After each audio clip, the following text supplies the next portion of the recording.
This episode of the Officer Down Memorial Podcast is sponsored in part by Law Enforcement Labor Services in Minnesota. Law Enforcement Labor Services, also known as LELS, is Minnesota's largest public safety labor union, with over 7,000 Minnesota public safety members serving in all areas of public safety: law enforcement, 911 dispatch centers, corrections, public safety administrative support personnel, and firefighters. Established in 1977, LELS serves over 260 different public safety agencies and over 450 locals across the state of Minnesota. With their administration, general counsel, 3 staff attorneys, and 14 business agents, LELS provides contract negotiations for better wages and benefits, grievance processing and representation, discipline representation, mediation and arbitration, assistance with representation for post-board hearings, and in-line of duty death benefits for survivor families. Find out more about Law Enforcement Labor Services at LELS.org. LELS.org. Hi, everyone, and welcome. I'm Sheriff Scott Rose from Minnesota, and I'm your host for today's new episode of the Officer Down Memorial Podcast. Walking eastbound. In each episode of the Officer Down Memorial Podcast, we'll share the details and the stories of how these men and women heroically lost their lives in the line of duty. Our mission is to help ensure their service and sacrifice is never forgotten. Thanks for spending some time with me today to remember and honor these fallen heroes.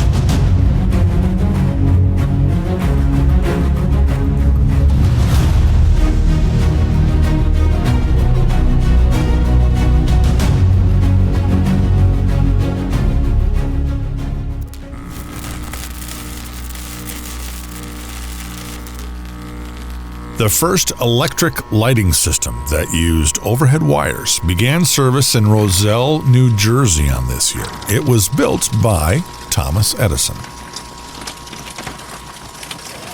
After 14 years, the Brooklyn Bridge over the East River opened in this year, connecting the great cities of New York and Brooklyn for the first time in history. Thousands of residents of Brooklyn and Manhattan Island turned out to witness the dedication ceremony, which was presided over by President Chester A. Arthur and New York Governor Grover Cleveland. Designed by the late John A. Roebling, the Brooklyn Bridge was the largest suspension bridge ever built to that date. One of the most deadly and contagious diseases of this period in United States history was smallpox, a new, highly contagious disease that would take the lives of 3 out of every 10 people who contracted it back then. A disease that would eventually kill hundreds of millions of people across the globe. The year was 1889. The nation had battled with malaria, cholera, and yellow fever epidemics, but this new smallpox disease was different. It was passed from one person to another very, very quickly. It was a disease spread only through human contact. The disease didn't affect animals or insects, nor could they transmit the virus. Sometimes a person could catch the disease by touching the skin lesions or wounds of an infected person. The virus could also be transferred through droplets of moisture from coughing or sneezing, or by touching clothing, bedding, or other things that were used by someone that had the disease. Smallpox affected people of all ages, and those who survived could be left blind or disfigured by ugly scars called pockmarks. Few diseases were so destructive to humans. It was a disease with, at that time, no cure. The word smallpox brought fear, absolute fear to Americans, as the disease could easily spread through whole communities. In Minnesota, an 1883 state law required all school-age children to be vaccinated against smallpox. In the state, the Anti-Vaccination League was formed by conspiracy theorists and freedom of choice advocates after a smallpox outbreak that year. An outbreak that resulted in over 1,000 cases, including 28 deaths in 48 counties. In southern Minnesota, authorities were going as far as to get court orders to remove people from their homes suspected of being infected. One of those cities who was proactively investigating those who were believed infected was the city of Albert Lea. Albert Lea, located in southern Minnesota in Freeborn County, had a population of just over 4,000 people and is located on the shores of Fountain Lake, Pickerel Lake, Albert Lea Lake, Goose Lake, School Lake, and Lake Chapeau. The city's early growth was based on agriculture, farming support services, and manufacturing, and it was a significant rail center. At one time, it was the site of Cargill's headquarters, among many other large manufacturers. It was November. The fear of smallpox in this southern Minnesota community was as strong as ever. The city had already been chartered for 20 years, and they'd been through 10 chiefs during this time period. In 1889, the chief was Police Chief J.J. Sullivan. Dr. L.J. Thomas was on the local board of health, and he was informed by one of the chief's special policemen that a local man, 23-year-old Fred Wing, had contracted smallpox and was still living in the home of his father, Charles Wing. Dr. Thomas went to the Wing home on South Newton in Albert Lea to investigate the report, where Charles Wing confirmed that his son indeed had smallpox. Dr. Thomas asked Wing why he had not informed the proper authorities instead of waiting and potentially exposing the neighborhood. Mr. Wing replied he didn't know. It wasn't anybody's business.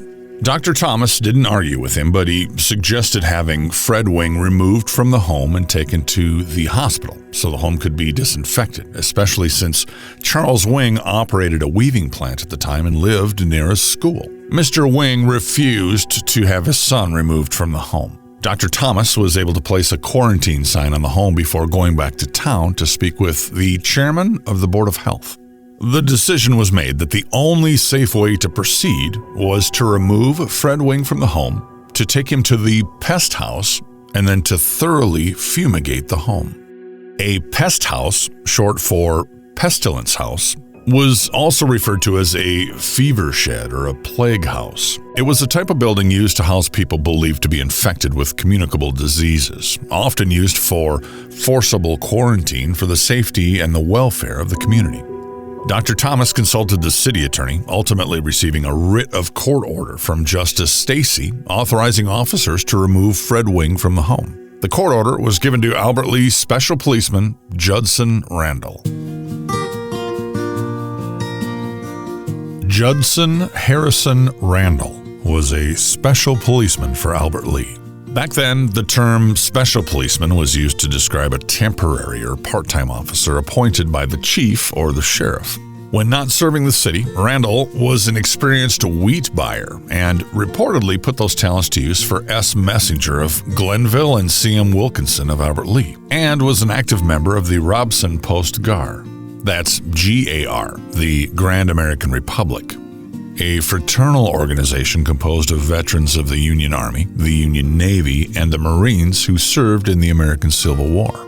Judson was born in Nova Scotia back in 1848, and at the age of 7 moved to the United States and was an only child to his parents, settling in Madison, Wisconsin. He served as the youngest soldier in Company D, 2nd Wisconsin Cavalry during the Civil War. Judson moved to Freeborn County in 1870, and he later married Nancy Wiggins in 1877.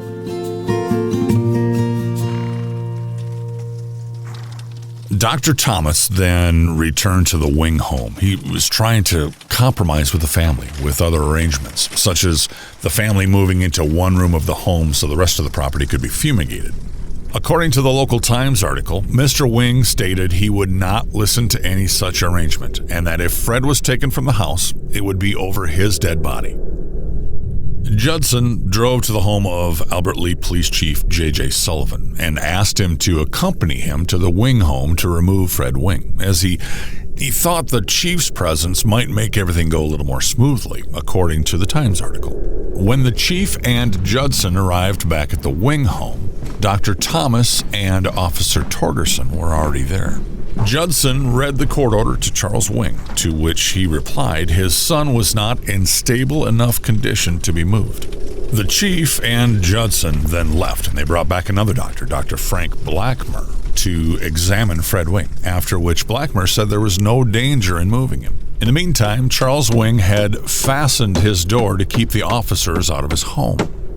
The chief asked to be admitted into the house, but according to the Times article, he was informed he would come in at his own peril. The chief then cut the screen door, unlocked it, and went in, instructing Judson and Torgerson to go and get Fred Wing. Judson was met by Wing's wife, referred to only as Mrs. Wing in the Times article. Mrs. Wing was armed with a broom handle and flourished it over Judson's head. She was pushed aside, and the handle was reportedly taken from her. The three officers and the Wing parents were then in the kitchen of the home, with Mrs. Wing attempting to block the stairs leading up to her son's bedroom. As Chief Sullivan pushed her aside, Charles Wing reportedly picked up a flat iron and was attempting to throw it at the chief before Torgerson stopped him and took the iron away from him. As the chief attempted to open the door to Fred Wing's room, Judson was trying to keep Mrs. Wing away from the door. Charles Wing then grabbed a broomstick and a stove lifter in his right hand and struck Judson over the head, hitting him across the side of his right temple. Charles Wing hit Judson with such force that the broom handle broke into 3 pieces. Judson's cap was knocked off, and he stooped to pick it up, and he cried, "Sullivan, that old son of a gun hit me with an awful blow." Judson was then taken to Blackmer's office by Thomas, where an examination revealed a gash of several inches on the side of his head that required 3 stitches. Judson complained that his head hurt considerably, but his wound was not considered serious at the time. His symptoms weren't considered serious until the next morning, when his family could not wake him up. His wife Nancy became worried and informed Thomas of the situation. Blackmer was summoned, and Judson was found to be in an unconscious condition. Doctors A.C. Wedge, John Von Berg, Todd, and Stevenson were called at various times throughout the day. After Judson's condition started to fail rapidly, the doctors decided the only hope was an operation to remove a clot from his brain. Judson's family objected, as they reportedly still thought there was hope, but by that evening, Judson was too weak to withstand an operation. Judson Randall died the next day, November 6th, 1899. 2 days after the altercation at the Wing home. An autopsy was performed by Wedge, Todd, Von Berg, Stevenson, and Blackmer, and the doctors testified at the coroner's inquest that the autopsy discovered Judson's death had been caused by the pressure of a blood clot on the brain. A clot 4 to 5 inches long and 3 inches wide was found just below Judson's wound. And above his right ear, a piece of his skull had literally broken loose. That piece of skull was held somewhat in place by tissue, but radiating from that piece were 3 fractures in the skull. On the opposite side of Judson's head was a smaller blood clot, which the physicians could not explain. They ultimately ruled that an operation would have removed the clot from Judson's brain, and there would have been a chance to save his life. Soon after the coroner's inquest into Judson's death, Fred Wing was removed to the pest house at his own request. Charles Wing was placed under arrest the day after the altercation and charged with assault with intent to kill. After Judson's death, the charge was changed to murder in the first degree.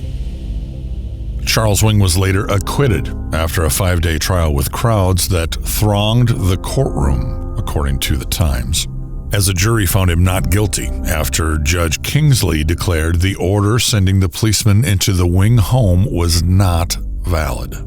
Charles Wing and his wife would later relocate to Texas.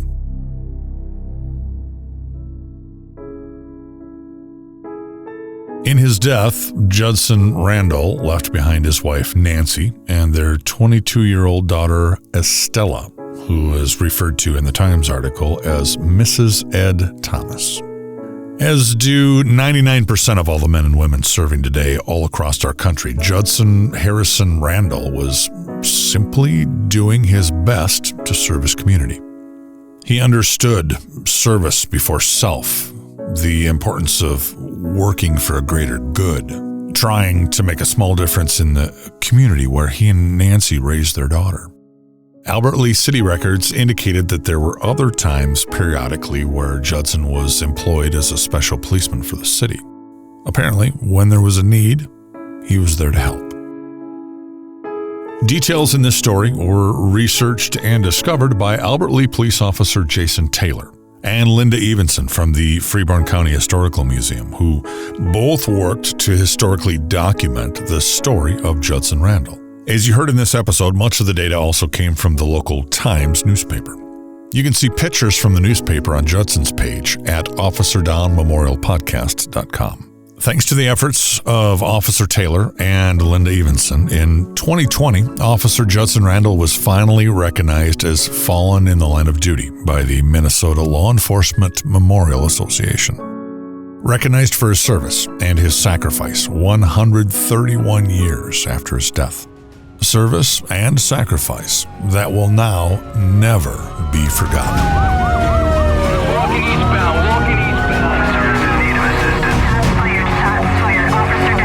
Thank you for spending the time to listen, learn about, and honor the memory of this fallen hero.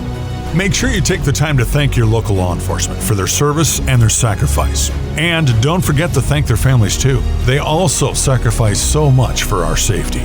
It's up to us to help ensure the sacrifices made by these fallen heroes and by their families are never forgotten.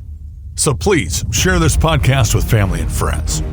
Until next time, this is the Officer Down Memorial Podcast. I'm Scott Rose. Thanks for listening.